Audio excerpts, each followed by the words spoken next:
Hello everybody and welcome back to AYB Reviews. Today we've got another product from Silverstone. This is the SG01 Evolution.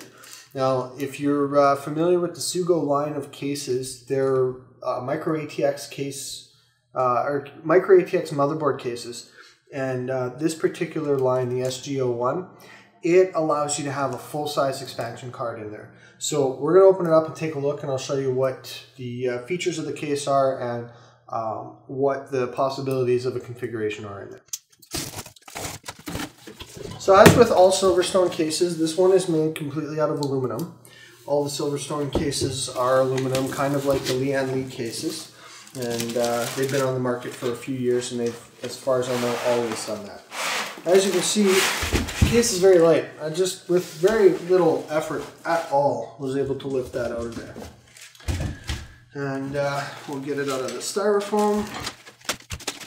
Now, this one is actually a remake of a pre-existing model. The SG01 used to be available, and that one had a front bezel that was plastic. They've now moved on to completely aluminum manufacturing. So the whole front bezel, all of this is now made of brushed aluminum. This used to be plastic on the old version. Same thing with the buttons. The buttons are made out of aluminum Delrin buttons, and they were plastic and have now been upgraded to in the new version. As you can see on the front here, you get your expansion slots in a nice chrome reflective plate. You get 4 USB. That's a nice feature. That's an upgrade. It used to be just 2. There's a FireWire port, and you get your front-mounted audio. And you have the ability to have 2 optical drives. Again, that is a nice feature in a micro ATX case. Now, this one actually does not have thumb screws, so I'm just going to get a screwdriver and we'll come right back. Okay, now that I've got the screws out, we're going to take a look at the inside of the case. Now, I actually own the previous version of this case, so I'm interested to see how it stacks up against the old one.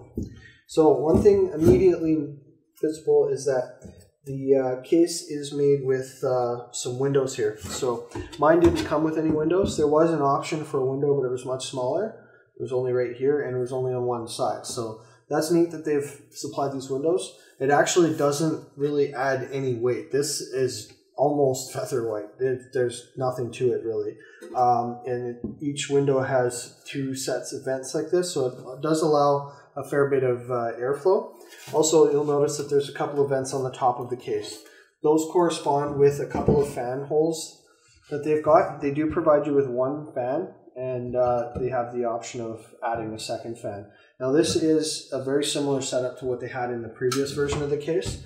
The last version of the case actually had this piece continuing all the way to the front, and it was actually on a hinge, so you unscrew it here and it would hinge up, and then you could access your base. Now this one, you can remove it completely, and this is actually how you would operate it if you're going to put in a large expansion card. You can take this right out, drop the card back in. If the card isn't very tall, you can put this back on top, or you can leave it out. It's completely optional. Now this right here, this part was not part of the last setup, so we're going to take a look at what that is.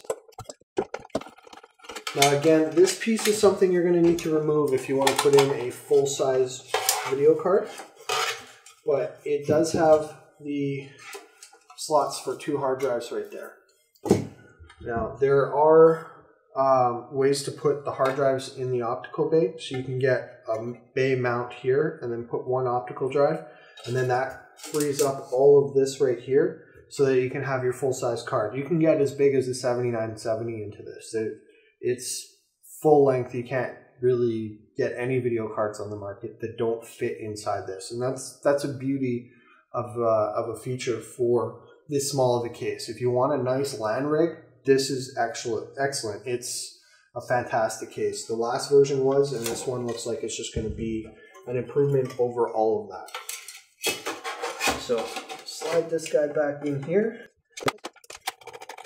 Now, As I mentioned, this is all aluminum. The only thing that's not aluminum is actually this metal brace in the center, which is actually a cool feature because aluminum, while it is strong, it is susceptible to kinks and dents and stuff. So with the steel reinforcement in the center, if you do happen to, let's say, compress your case, have something bump into it, or even put something on top of it, it's not going to sink in. This should reinforce it very well. So the other thing about this case is on the back here, you might not be able to see that properly. There you go. This supports a full-size ATX power supply. So as long as you have a short optical drive or even no optical drive, you can get quite a big power supply in there. I have an 850 watt power supply in mine, and it works just fine. You can't get much bigger than that. You're not going to get a 1200, for example, but you can get a pretty solid sized power supply into this case. As compact as it is, it still offers a lot of features for what you would find in a full-size case. You just have to kind of restrict what you're going to get. You're obviously not going to put in a full-size tower heatsink in there. But if you use the stock heatsink on any of the coolers from Intel or AMD, it'll be fine. It'll fit no problem. There's lots of clearance underneath. There's ability to add extra cooling with these extra fans here. If you leave this bay inside, you get an 80 mil fan to cool your hard drives. There's lots of customization options. So excellent. I love my first one, and I think this is just an improvement over everything. I don't see anything on this case that is lacking. Everything is just exactly what you want as an improvement over a previous generation that was already a very good case. So if a small form factor gaming rig is something that you're interested in, definitely take a look at the Sugo SG01. It's really a nice package. It's super compact, very lightweight, and has the ability to get a full-size card, full-size power supply, high-end everything. And nowadays you can get ATX boards or micro ATX boards that have all of the features as a full-size ATX board. So you're really not sacrificing anything except for maybe hard drive capacity if that's something that you're looking for. So again, if you're looking for a compact case, look no further. This is fantastic. So I'd like to thank Silverstone again for providing us with these two cases to review for you. And hopefully one of them will suit your needs and you'll have something really nice for a LAN rig. So thanks again for tuning into AYB Reviews, and we'll see you again soon. Take care.